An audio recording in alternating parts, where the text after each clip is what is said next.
Mám odpovedať na otázku prečo. Pokračujeme v spolupráci s pánom Katriňákom. Dôvody sú viaceré. Prvá je športové majstrovstvo, charakterové vlastnosti nášho najúspešnejšieho závodníka. A to je asi ten hlavný športový dôvod. Samozrejme sú dôvody aj komerčné. Tak ten čas určite ten začiatok toho roka bol veľmi zlý, hlavne po tej psychickej stránke, pretože naozaj sme nevedeli, čo sa bude diať. Zrušili na Dakar, bol to náš vrchol sezóny.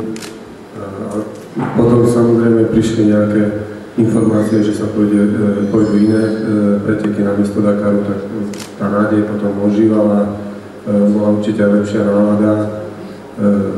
Samozrejme začali sme sa pripravovať aj na klasickú sezónu našu endurance a motocrossovú, ktorá je na Slovensku každý rok a myslím si, že na slovenské pomery na veľmi dobrej úrovni. A čakali sme, že čo sa bude diať ďalej. Zaistili sme si motocykle, ktoré potrebujeme na sezónu. Dakarský motocykle sme mali a hľadali sme náhradné riešenie, ktoré by nám namiesto Dakaru vyplnilo tú medzeru. Potom samozrejme našli sme teda ten veľmi zaujímavý pretek z toho St. Petersburgu do Pekingu.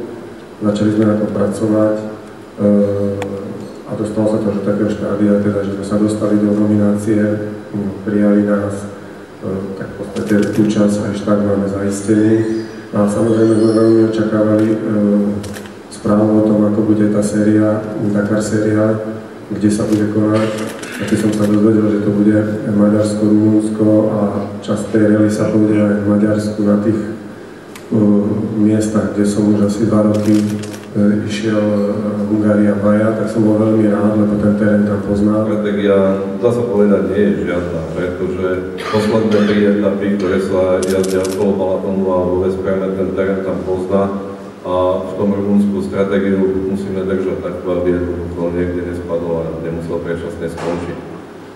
Cieľom tohto roka je vlastne všetky preteky dvojsť. Ak by si mohol priblížiť, v čom je rozdiel, viac menej prečo ideš na enduromotorke, kvôli terénu zrejme, a na tejto sa pôjde teda len na rally transorientálne, ako si spomínal. Tak podľa toho, ako poznám ten terén v Maďarsku, tak jednoznačne som zvolil ľahší motocykel, klasický enduro motocykel, ktorý bude mať ešte jedinú zmenu, že bude mať väčšiu nádrž, zhruba 20 litrov, bude mať iné výfukové potrubie, kvalitnejšie, s väčším výkonom a samozrejme namiesto do prednej číslovej tabulky tam bude podobný navigačný systém, ako je na Dakarovke. Volil som to preto, ako som spomínal, že tie terény predsa nie sú také rovné ako na Dakare, alebo ako budú v tom St. Petersburgu. Budú to terény, ktoré budú viac podobné enduru, tak dúfam, že tým, že pôjdem na ľahšie motocykly, že sa mi pôjde lepšie a budem môcť dosahovať aj väčšie rýchlosti v tých zátačkách ako na to veľkom ťažké motocykly.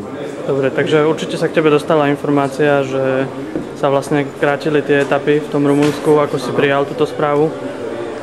Tak, ťažko povedať, no jasné, že ja myslím, že najlepšie to vie posúdiť poriadateľ, že či je to dobré tam ísť alebo neísť. Keď usúdil na tom, že naozaj to bol nejaký extrém, tak je lepšie, keď sa to spraví takouto formou, že sa to skráti a napríklad sa zvýši počet špeciálov v tom Veszpréme, kde to je naozaj veľmi pekné, ten priestor tam majú oni fantastický a keď som sa to dopočul, tak som bol rád, pretože bol som tam už 3-krát a ten terén tam poznám, dá sa povedať a majú tam veľmi dobre zorganizované, majú tam veľmi dobré depo, majú tam veľmi dobrý organizačný tím, ktorý to tam robí v tom Veszpréme, tak ja som bol maximálne, dá sa povedať, že spokojný.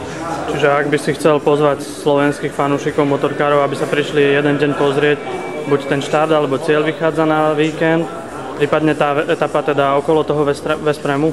Tak ja by som určite ich pozval skôr práve na ten záver, na tie etapy do toho Veszprému, lebo štart je robený spôsobom Budapešť-Satu Mare, ide sa do Rumunska.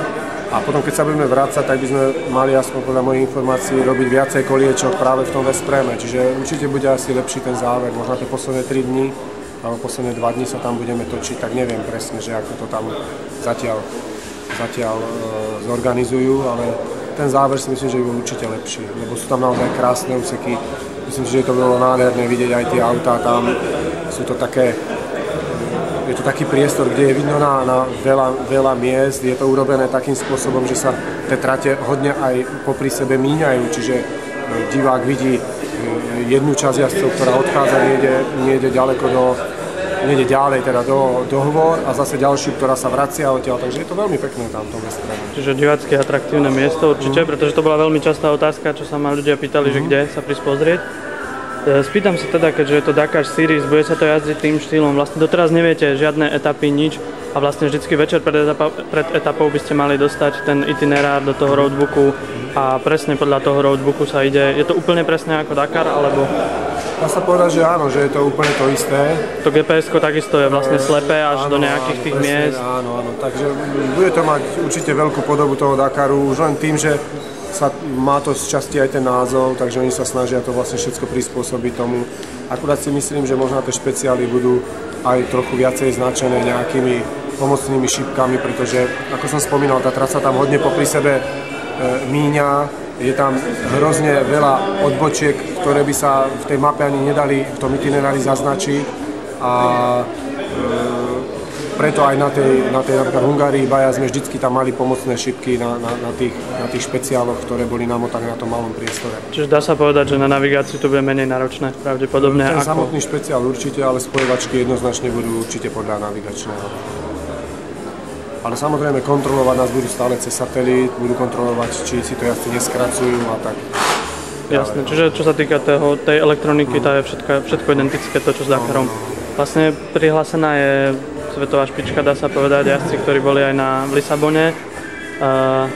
Oni tiež všetci zvolili ľahšie motorky, alebo nemáš takú informáciu? Nemám vôbec informácie, vôbec neviem, kto ide na čo. Pravidla to nijak neupresňovali, vlastne je to voľná voľba na jazdcov, takže to sa uvidí až na štarte. Dobre, aký je tvoj cieľ na túto rally?